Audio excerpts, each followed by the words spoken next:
So Anchises has just talked to us about Marcellus, and we're going to find out it was Marcellus the Elder who lived in the 3rd century BC, and now we're going to actually focus on another Marcellus. So after Anchises described Marcellus the Elder, we have, and here, Aeneas, and then he's going to speak down here.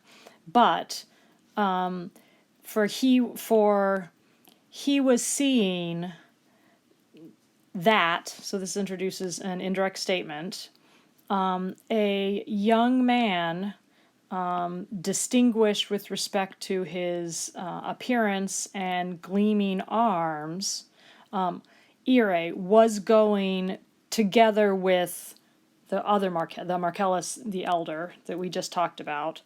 And so he's distinguished with respect to his looks and his arms, but his expression is, this is like, it means a little happy, but it's kind of like barely happy. And his eyes, presumably, were also sad, with his face having been cast down.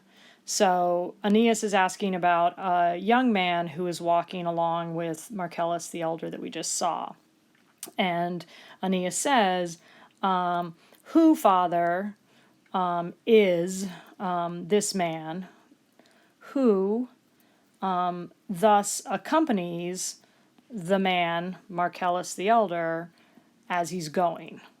And he says, is he a son, or is he someone else from the great lineage of his ancestors? And then, qui strepitus, what a hubbub of comrades is around him. So he's surrounded by people, presumably hanging out with it, and hanging out with them. And then, how great a instar, a resemblance in him himself, and it's a resemblance towards the Marcellus the Elder. And then Aeneas comments, but dark night flies around his head with a sad shadow. So there's a young man who is walking with Marcellus the Elder. It turns out that this young man is Marcellus the Younger, who was named for Marcellus the Elder, and he is the nephew of Augustus, and actually was married to Augustus's daughter for a very brief time. And he died of an illness in, I think, 23 BC, which was right around when Virgil was writing the Aeneid. So as Virgil was writing the Aeneid, Marcellus died, and this description of Marcellus, the story goes that he read it to Augustus and his sister Octavia, and the sister fainted as she heard this because she was so overcome with grief. So Marcellus was like going to be the next up and coming guy. He was going to be Augustus's heir, and as I said, he died at around 20 years old. So Aeneas just asked about this guy.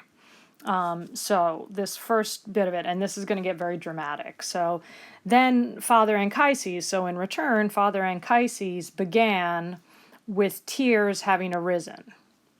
And he says, O son, Aeneas, don't seek about the huge grief of your people.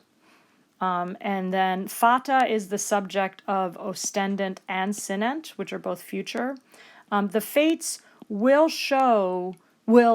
only show this man to the earth, to the lands, nor will the fates allow this man, this boy, to be or to exist longer or beyond.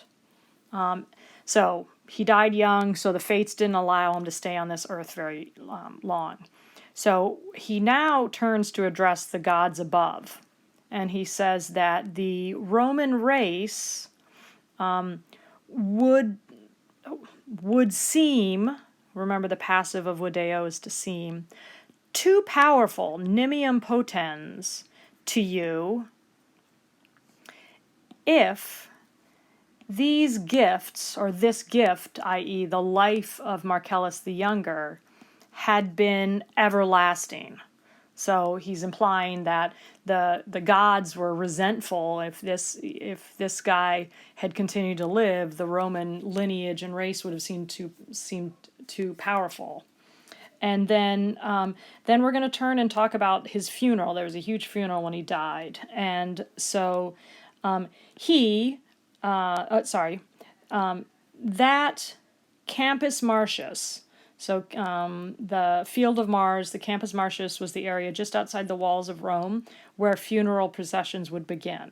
So that Campus Martius will create or will drive such great groans of men, and these are groans of sorrow during Marcellus's funeral, towards the great city, and then of Mars. This kind of does double duty, and Rome is the city of Mars because because Romulus is the son of Mars.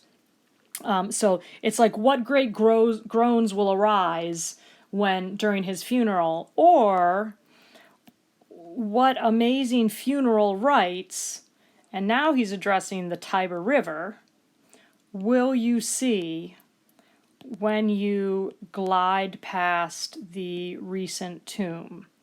And this is a recent tomb both because it's recent to Virgil and because the kid just died recently.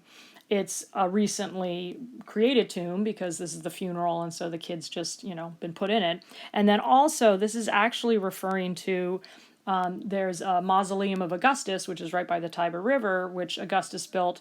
And Marcellus was the first member of his family that was placed in there. So it's this recently built tomb that Augustus just built to house his family after they died, and poor Marcellus was the first inhabitant.